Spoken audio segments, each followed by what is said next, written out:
From the heart of Milan, a giant ablaze in blue and black is stirring once more. This is the tale of a silent yet earth-shattering ascent. Defiant, ambitious, and utterly unconventional. If anyone dares whisper that unprecedented triumphs are mere strokes of luck, then this truth must be bellowed back. Twice in the last 3 years, a team has reached the very summit of Europe, the Champions League final. This triumph wasn't forged by astronomical spending, nor the most costly players on the planet, nor a charismatic commander fluent in multiple tongues. No, this is the victory of a team assembled with modest resources, yet bound tight by unyielding belief, of a footballing brain mastering the game's most intricate details, and of a manager whose genius lies hidden in his quiet demeanor, creating brilliance in moments others might overlook. And today we delve deeper into the secrets of this rebirth, the compelling saga of Inter's defiance and dramatic ascent.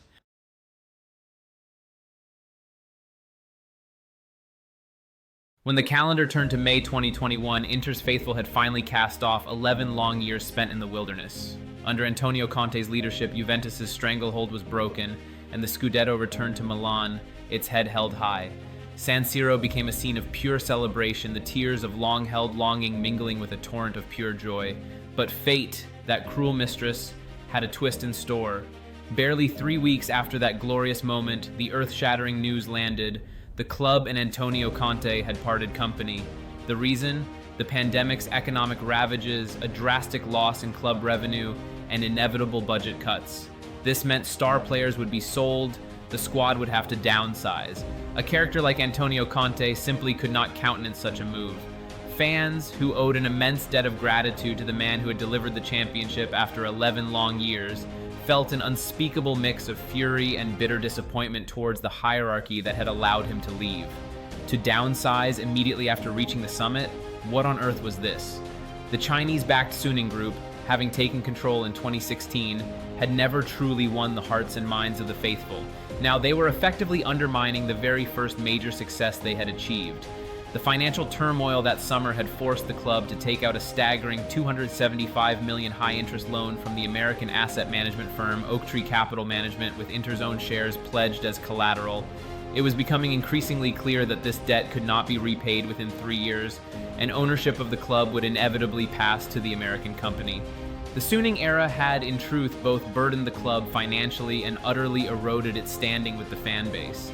But there was one solitary, wise decision they made, a move that arguably changed the club's destiny: the appointment of Giuseppe Marotta to the CEO position in 2018.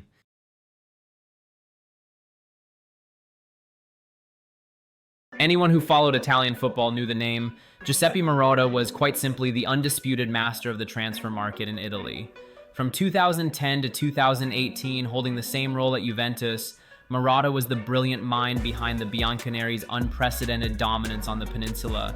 He had brought in stars like Pirlo, Llorente, and Koeman on free transfers, often for next to nothing, and had famously secured Paul Pogba for free, only to sell him back to his old club for a staggering 105 million euros, hitting headlines around the world. During his tenure, Juve clinched a remarkable 7 consecutive Scudetti and reached the Champions League final on 2 occasions. After departing Juventus in 2018, he agreed terms with Inter just a matter of months later. He was indeed one of the quiet architects behind the championship that finally arrived after 11 long years. It was, fittingly, he who had brought Antonio Conte to the helm in the first place. He quickly demonstrated his impact at Inter with key signings such as Romelu Lukaku, Christian Eriksen, Nicolo Barella, and Achraf Hakimi. Now, facing that daunting transition period and the battle with budget restrictions, the most capable man for the job was once again Marotta. The shrewd Italian footballing mind saw this seemingly impossible task as a compelling challenge, and he chose to remain at the club.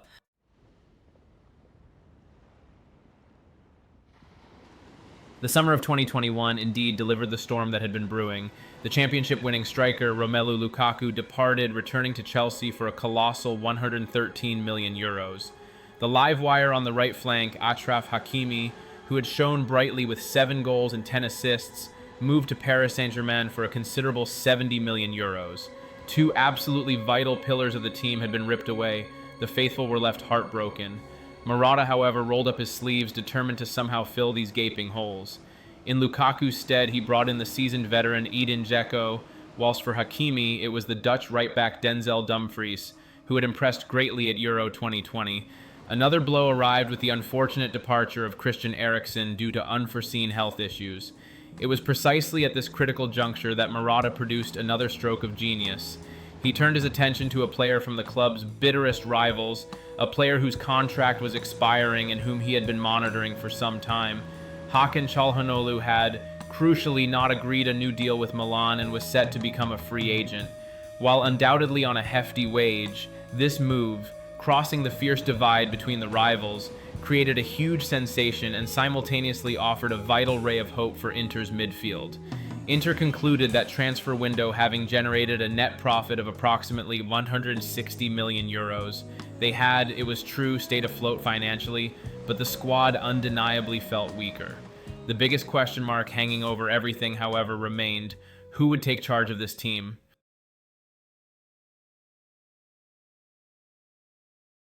The answer, it transpired, was Simone Inzaghi, a name who, throughout his playing career, had largely remained in the shadow of his legendary striker brother Filippo.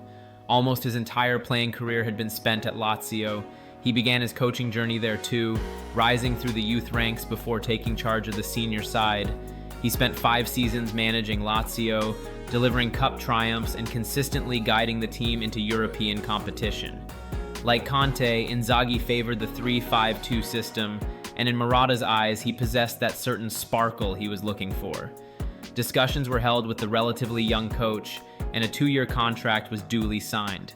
For Inter, a new era was dawning, a period fraught with uncertainty where doubts inevitably lingered. Whilst Inzaghi had inherited a championship-winning side, it was a team that had undoubtedly lost some of its previous potency. But he succeeded in forging a completely different Inter, distinct from Conte's more counter-attacking style of football. The 3-5-2? Yes, but with his unique interpretation. It was a system often considered outdated in modern football, yet he had honed and modernized it since his days at Lazio. Inzaghi's teams had always been renowned for their attacking prowess. Indeed, under his guidance at Lazio, Ciro Immobile had scored a remarkable 36 goals in a single season to claim the European Golden Boot.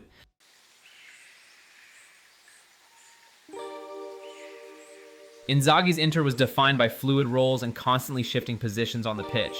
A center back like Bastoni might push wide to join the attack down the flank, whilst a striker, be it Martinez or Dzeko, would drop deep into midfield to provide passing connections. Unlike more traditional Italian managers, he granted his players a significant degree of tactical freedom and flexibility. Naturally, for such an intricate system to function effectively, it demanded players with exceptional footballing intelligence and unwavering dedication. In his inaugural season, Inter boasted a formidable defensive line of Skriniar, De Vrij, and Bastoni. The midfield, meanwhile, operated in perfect harmony, with Brozovic as the deep-lying regista, dictating the tempo and orchestrating the passing traffic from in front of the defense. Barella, a relentless engine room visible across every blade of grass, providing boundless energy. And of course, Hakan Çalhanoğlu, a man whose sheer adaptability became a masterclass in footballing survival. Having played in a more attacking midfield role at Milan, he seamlessly transitioned into the connecting player role within Inter's 3-man midfield, adapting flawlessly to the system. The tireless work rate of Martinez and Dzeko in attack, coupled with the significant goal contributions from wingbacks Dumfries and Perisic, undoubtedly simplified Inzaghi's task. In his debut season, Simone crafted the league's most prolific attacking force. However, the championship was ultimately snatched away by bitter rivals Milan by the narrowest of margins, just 2 points.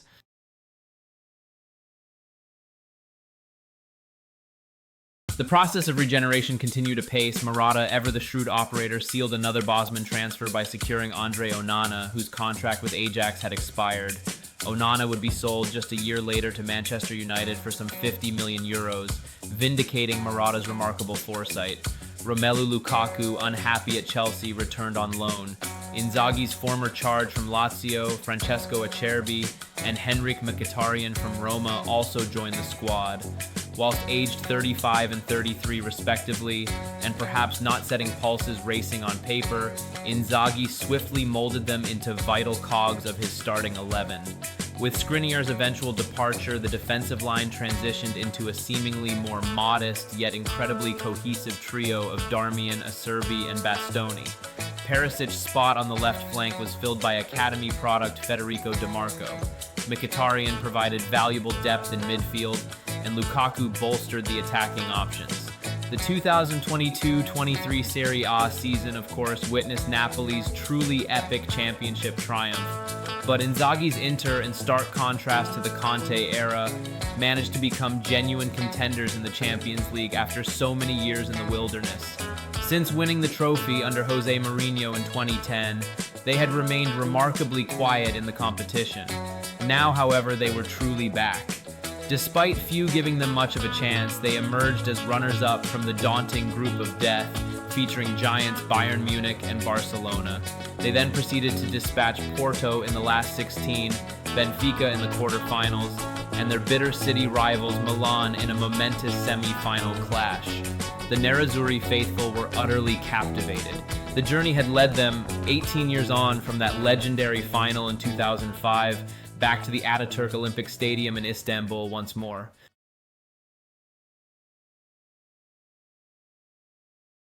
Against Pep Guardiola's seemingly flawless machine, Manchester City Inter were given scant chance of success. But Inzaghi's side fought with a resilience and stubbornness that defied the odds. They pushed Manchester City remarkably hard that night. Perhaps if Edin Dzeko had started, perhaps if Romelu Lukaku could just have converted those crucial late chances, football's cruel, cruel nature revealed itself once more. Lukaku's missed opportunities that night perhaps sealed the fate of his relationship with Inter forever. Istanbul, it seemed, had favored the English once more.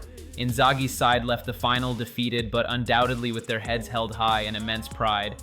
And those who had claimed they had merely reached the final through luck of the draw were now well and truly silenced. In the aftermath of the final, Marotta's astute maneuvering continued. Having sold Onana for a considerable sum, he entrusted the goalkeeping duties to a reliable figure, Jan Sommer, who had been playing second fiddle to Manuel Neuer at Bayern Munich. Signed for a mere €7 million, Sommer, though often underestimated due to his modest height, was a custodian who had proven he could be amongst the world's very best on his day. The void left by the departures of Dzeko and Lukaku in attack was filled by another trademark Marotta-Bosman transfer. Marcus Thuram, now valued at around €75 million, was brought in for nothing. Further additions such as Aslani, Fratesi, and Arnautovic bolstered the squad's depth. With remarkably modest expenditure, a supremely balanced squad had been assembled for his manager.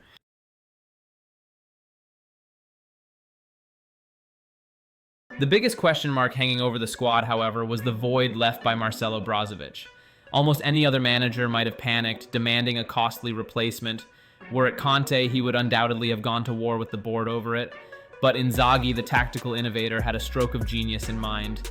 He took Hakan Çalhanoğlu, a player he had occasionally deployed in Brozovic's role the previous season, and made him the team's full-time deep-lying playmaker, the very brain of the side. In this new role, Hakan was utterly reborn, entering arguably the finest period of his career. For Inzaghi, the stage was now set to claim the ultimate domestic honor. He signed a contract extension in September 2023 and set about preparing his squad for the campaign ahead. In the 2023-24 Serie A season, they simply swept all before them, allowing nobody a chance. Inter finished as the league's top scorers, clinching a magnificent championship by losing just twice in 38 matches. By the season's end, the gap between them and their nearest challengers stood at a staggering 19 points. This was, unquestionably, a display of utter dominance.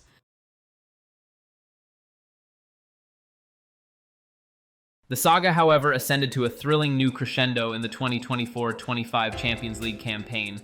Under the revamped format, Simone Inzaghi's Inter proved an absolute fortress, allowing opponents barely a single clear sight of goal throughout the 8-match group stage, their only setback coming away at Leverkusen.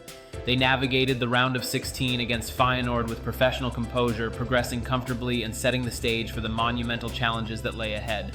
The path inevitably led them to collide with the true behemoths of European football. In ties that would become the stuff of legend within the narrative, they faced titans renowned for pedigree and attacking might, Bayern Munich and Barcelona. The story recounted was of the sheer defiance displayed against Bayern and of Fratesi's dramatic last-gasp winner on German soil. The breathless semi-final against Barcelona, a two-legged goal duel where Inter simply refused to yield. That final, scarcely believable strike was the story of Acerbi's desperate header forcing extra time, and the super sub Fratesi delivering the decisive final blow. To witness a veteran center back surging into the opponent's box during a lightning counterattack in the dying moments, looking for a goal?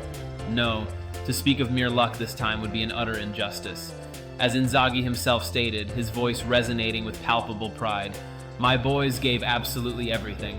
He emphasized the magnitude of the challenge, stating the opponents they faced were probably two of the best teams in Europe this season. He stood now at the very pinnacle of his fourth year, just one step away from ultimate victory, as the compelling narrative suggested. This was achieved at a club compelled to lose vital players almost every single season merely to stay afloat financially, employing a system many critics dismissed as outdated, and without the luxury of spending vast sums. He consistently shaped this team by extracting the absolute maximum from the modest squad at his disposal. Simone Inzaghi is now far more than simply a name. He is the man who, championing intellect, belief, and absolute dedication over financial might, has carried Inter back to the pinnacle of both Italy and Europe after so many years, a true symbol of resilience forever etched into the very fabric of the club's history.